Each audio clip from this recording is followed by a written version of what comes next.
জুলাই আন্দোলনের রাষ্ট্রীয় স্বীকৃতি এবং আহত এবং নিহতদের পুনর্বাসন সহ ৬ দফা দাবি নিয়ে জুলাই আন্দোলনের আহত এবং শহীদ পরিবারের সদস্যরা তারা শাহবাগের সবকটি রাস্তা অবরোধ করে রেখেছেন এবং সকাল ১১টা থেকে তারা এই অবরোধ কার্যক্রম শুরু করে এবং এখনও পর্যন্ত এই অবরোধটি চলছে। টিএসসি থেকে শাহবাগ কেন্দ্রিক মোড়, মৎস্য ভবন থেকে শাহবাগ কেন্দ্রিক মোড় এবং বাংলা মোটর থেকে শাহবাগ কেন্দ্রিক মোড় এবং সায়েন্স ল্যাব থেকে শাহবাগ কেন্দ্রিক মোড়, এই চতুর্মুখী যে মোড়টি যেখানে এসে মিলেছে এর চারপাশে সবগুলো রাস্তার মুখেই ব্যারিকেড দেওয়া হয়েছে এবং সেখানে তারা ব্যানার নিয়ে অবস্থান করছেন।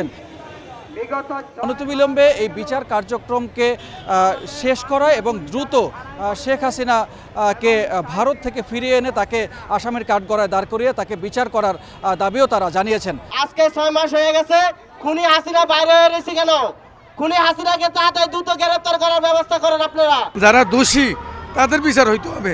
আঙ্গ খাওয়া নাই দাও নাই, আমরা রাস্তা আডি আঙ্গ কোনো বিচার পাইনি। আমরা 10 দিনের মধ্যে আসামিদেরকে বিচারের কাঠগড়ায় দাঁড় করানোর দাবি নিয়েই তারা আজকে এই রাস্তা অবরোধ করে অবস্থান কর্মসূচি চালিয়ে যাচ্ছেন। যতক্ষণ পর্যন্ত ডক্টর ইনুস সাহেব, আসিফ নজরুল, আইন উপদেষ্টা ওনারা এখানে না আসবে আমরা এই রাজপথ ছাড়বো না।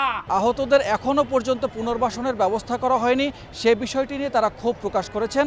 এর বাইরে যারা নিহত হয়েছেন, শহীদ হয়েছেন, তারা বিভিন্ন জায়গায় যে তাদের যে রাষ্ট্রীয় স্বীকৃতি তারা এখনও পাননি এবং আমার স্বামীর খুনের বিচারের দাবিতে রাস্তায় এসে দাঁড়াতে হবে। এই দাবিগুলো নিয়ে প্রধান উপদেষ্টার কার্যালয়ে একটি প্রতিনিধি দল যাওয়ার কথা রয়েছে এবং সেই প্রতিনিধি দলের সাথে যদি ফলপ্রসূ আলোচনা হয় এবং আশ্বাস মিলে তবেই হয়তো শাহবাগের এই অবরোধ কর্মসূচিটি স্থগিত করা হবে, না হলে এই কর্মসূচিটি অব্যাহত থাকবে।